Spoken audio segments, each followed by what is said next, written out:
Amis Seinois, amis Varois, bonjour, votre info midi sur 13 bis TV.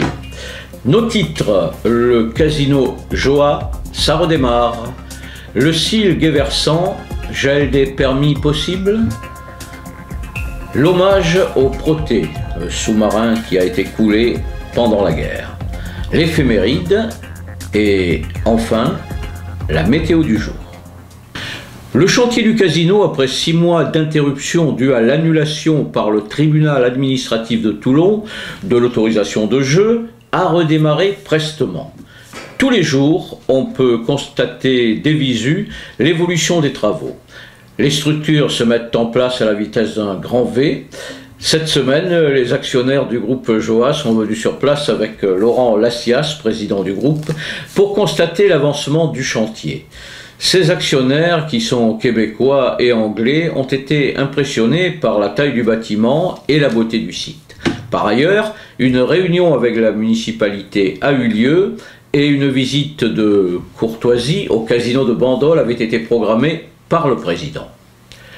Pour revenir au site, les murs de la salle de spectacle sont déjà montés, ainsi qu'une cage d'ascenseur. Et la rampe d'accès au parking sur 3 niveaux est montée pareillement.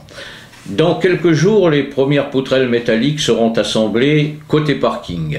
Mais l'étape importante sera, en été 2015, la mise hors d'eau et hors d'air du bâtiment. Là, nous pourrons alors visualiser les volumes et voir toutes les proportions. Il ne restera plus alors que l'aménagement intérieur et la décoration. Puis en septembre, le recrutement d'une 50aine de personnes sera lancé et l'ouverture, quant à elle, reste prévue, sauf ennui de dernière minute, pour le début de 2016. Le Cil du Guéversant a été fondé en 2005 suite aux constructions qui venaient s'implanter sur la colline. Les anciens résidents se sont vus rejoindre par des têtes nouvelles, confrontés aux mêmes préoccupations que les premiers habitants. La principale revendication du Cil vise la vétusté des lieux et le non-entretien de la voirie dû à une circulation difficile sur des chemins qui datent du 19e siècle quand même. Les lignes d'autobus semblent ignorer le quartier et la demande du comité est l'obtention d'un espace public avec aire de jeu et parking ainsi que quelques commerces de proximité. Denise Reverdito, adjointe chargée de l'urbanisation et des services municipaux, a assisté avec le maire à l'Assemblée générale du Cil. Son président ainsi que l'assistant sont tenus devant eux un langage clair, sans occulter les problèmes. Ils ont demandé le gel pur et simple des permis, mais l'actuel plan d'occupation des sols ne le permet pas, car il ne peut réviser les accords passés précédemment. L'adjointe a promis toutefois d'essayer de faire ralentir les constructions en exigeant des promoteurs de nouvelles contraintes ainsi que des aménagements publics pour améliorer la circulation. Les membres du Cil se sont promis de rester vigilants en espérant que ces bonnes intentions se concrétisent un jour. Il y a 71 ans disparaissait le sous-marin Proté, sister ship du Casablanca.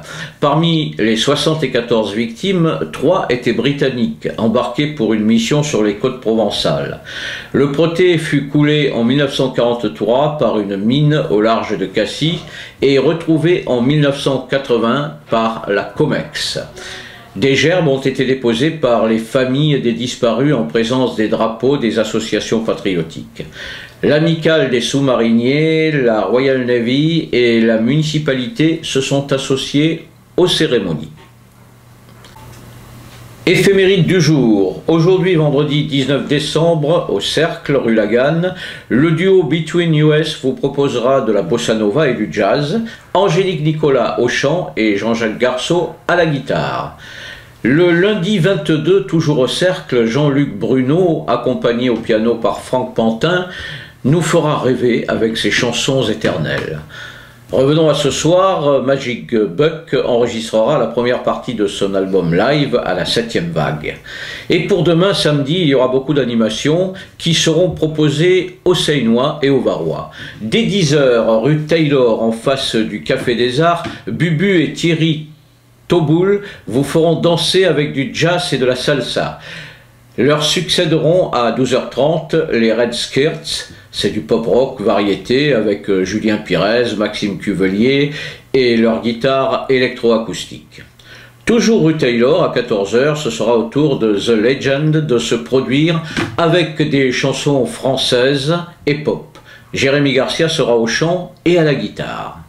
Mais en parallèle, la troupe du Castel donnera son aubade à partir de 12h15 au Café des Arts, alors que l'atelier Slam se réunira au même endroit à partir de 14h et parcourra ensuite les rues du centre-ville à votre conquête.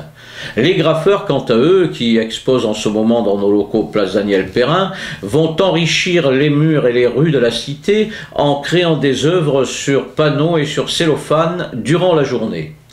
Le samedi soir, à 21h, dernière soirée de Magic Buck pour la deuxième partie de son album Live à la 7e vague. Enfin, le 23, à 15h, concert d'opéra italien par Christelle Di Marco, accompagné au piano par Irène Oregia au Café des Arts. Puis le dimanche 21 à 11h, tous aux Sablettes, ça ne l'oublions pas, Esplanade Bœuf, pour le bain de Noël. Allez les courageux, boissons chaudes et friandises assurées. Météo du jour, le soleil sera présent toute la journée dans une atmosphère qui restera très douce, mais quelques remontées nuageuses venant de la Méditerranée lui disputeront la suprématie. Ces nuages bas risquent d'amener de la grisaille passagère sur le bord de la mer, bonne température maximum pour la saison.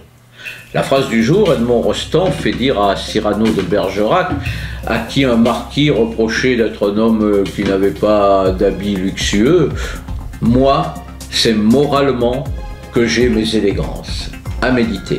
C'était votre Info Midi sur 13 bis TV, réalisée et mise en ligne par Julien Delucy et présentée par votre serviteur Marcel Laugier. Amis Seydon, amis Varois, bonne journée et à mardi.